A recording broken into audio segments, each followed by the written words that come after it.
लिए नहीं छोड़ती है। अब आपकी सरकार को आगे आने वाले समय में 2 राज्यों में सरकार है आपकी, छत्तीसगढ़ में, और जहाँ पर आप लीड कर रहे हैं छत्तीसगढ़ में और राजस्थान में। राजस्थान में चुनाव होना है, वहां पर जिस तरह की राजनीति हो रही है वो आप खुद जानती हैं। इस मुद्दे पर आपने कल प्रदर्शन रखा है।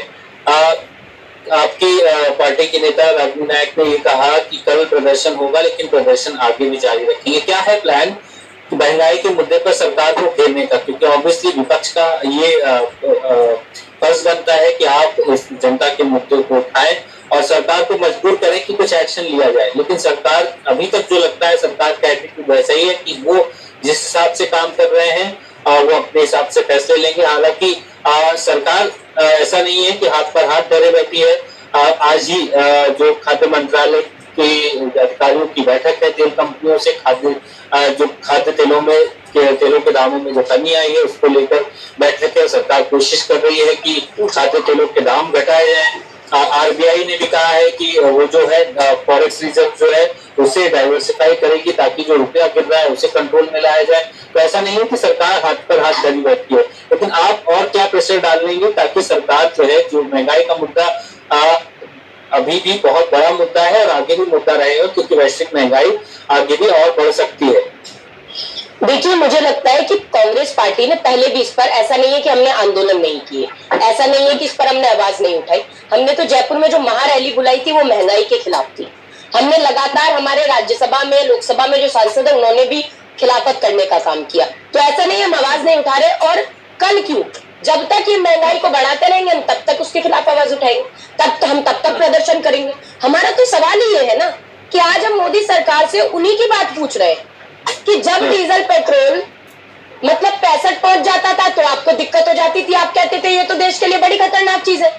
तो जब 65 पे खतरनाक चीज थी तो 100 से पार होने पर कोई खतरनाक चीज नहीं रह गई।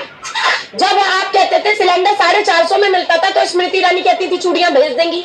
तो जब 1150 का सिलेंडर हम खरीदेंगे तो क्या तब आप चूड़ियों की माला बनाकर आप क्यों नहीं भेज रही? क्यों आप अब चुप है? क्यों आप चुप हो जाती है उन बुनियादी मुद्दों पर जिन पर कल तक आप छातियां पीटते थे और आज आप चुप हो जाते हैं? और उस महंगाई को आपने दोगुनी करने का काम किया, उसको बढ़ाने का काम किया। और मैं महत्वपूर्ण चीज ये रखना चाहूंगी कि आप ये कह रहे हैं कि हम महंगाई पर हमारे शासन में, मैंने कहा इतनी महंगाई कभी नहीं बढ़ी। अब वैश्विक महंगाई है, सरकार की जिम्मेदारी है, सरकार को कुछ सोचना चाहिए। बिल्कुल, अब ये बैठकें जो चल रही है, हम तो चाहते हैं कि इन बैठकों का कुछ सकारात्मक कुछ रुझान निकले, कुछ सकारात्मक इसका रिजल्ट सामने निकल कर आए, जिससे की चीजें। और आपने कहा जो राजस्थान में हो रहा है, देखिए छत्तीसगढ़ में भी अगले साल चुनाव है, मध्य प्रदेश में भी आने वाले साल में चुनाव है 2023 में, राजस्थान में भी चुनाव होना है। लेकिन हम चुनावों के मद्देनजर हम कुछ नहीं करते। कांग्रेस पार्टी को कोई सत्ता का लालच नहीं है। आपने कहा कि हम सत्ता क्यों नहीं पा पाते, एक समय तो वो था जब आदरणीय अटल बिहारी वाजपेयी जी चुनाव लड़े और एक निर्दलीय प्रत्याशी से चुनाव हार गए।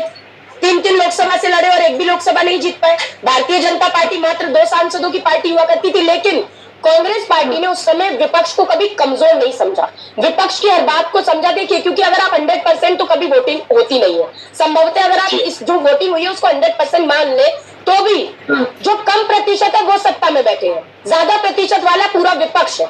तो आपकी तो जिम्मेदारी बढ़ जाती है कि आप विपक्ष की बात को तवज्जो दें, विपक्ष की बात को समझे। विपक्ष को ये कह देना है इनकी तो सीटें नहीं है, क्या बोल रहे? अरे चुनाव जीतना और हारना अलग बात है, वो तो लोकतंत्र की खूबसूरती है। एक जीतेगा तो दूसरा हारेगा, लेकिन जो हार रहा है अगर वो सही बात उठा रहा है तो क्या जीतने वाला उसको नहीं सुनेगा? हम कह रहे हैं कि अगर आप राजस्थान की बात लेकर, इसलिए मैं इस पर बोल रही हूँ कि अगर हम कह रहे हैं कि ठीक है, किसी ने धर्म के नबी के खिलाफ बोला, आपने उसको निष्कासित किया, अंतर्राष्ट्रीय दबाव था, लेकिन क्या उनकी गिरफ्तारी नहीं होनी चाहिए थी? माननीय सुप्रीम कोर्ट की टिप्पणी के बाद कि देश में जितना नफरत गिरना का माहौल है वो नुपुर शर्मा की एक टिप्पणी के बाद हुआ, इस वाले कथन के बाद हुआ। और अगर आप हैं, बिल्कुल आप समानांतर सोचते हैं, आपको दुख हुआ कि नबी के बारे में किसी ने कह दिया, तो क्यों आपको दुख नहीं होता जब संजय निषाद जी राम जी को कह देते हैं कि ये तो दशरथ के पुत्र ही नहीं थे? अरे उन्होंने नबी पर टिप्पणी की, लेकिन संजय निषाद ने तो हमारे भगवान राम पर सीधे टिप्पणी कर दी थी, उनकी वल्दियत पर प्रश्न उठा दिया, हमारी माता कौशल्या के सतीत्व पर प्रश्न उठा दिया। तो उनको क्यों निष्कासित नहीं किया? क्यों नरेश अग्रवाल जी को पर कोई कार्रवाई नहीं की? उनको आपने राज्यसभा भेज दिया, उन्होंने तो राम की तुलना रंग से कर दी थी, माता सीता की तुलना शराब से कर दी थी, तो आपने क्यों नहीं उन पर कोई कार्रवाई की?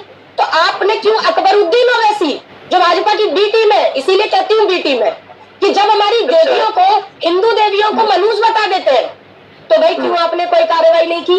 वहाँ हैदराबाद को भाग्यनगर बताने वाले माननीय मोदी जी ने माँ भाग्य लक्ष्मी को गाली देने वाले अकबरुद्दीन ओवैसी पर क्यों जेल पहुंचाने का काम नहीं किया? आज तक जेल का रास्ता क्यों नहीं दिखाया? नहीं दिखाएंगे क्योंकि ये दोहरा मापदंड अपनाते हैं। ये दो नाव में पैर रखकर मात्र चुनावी वैतरणी पार करना चाहते हैं।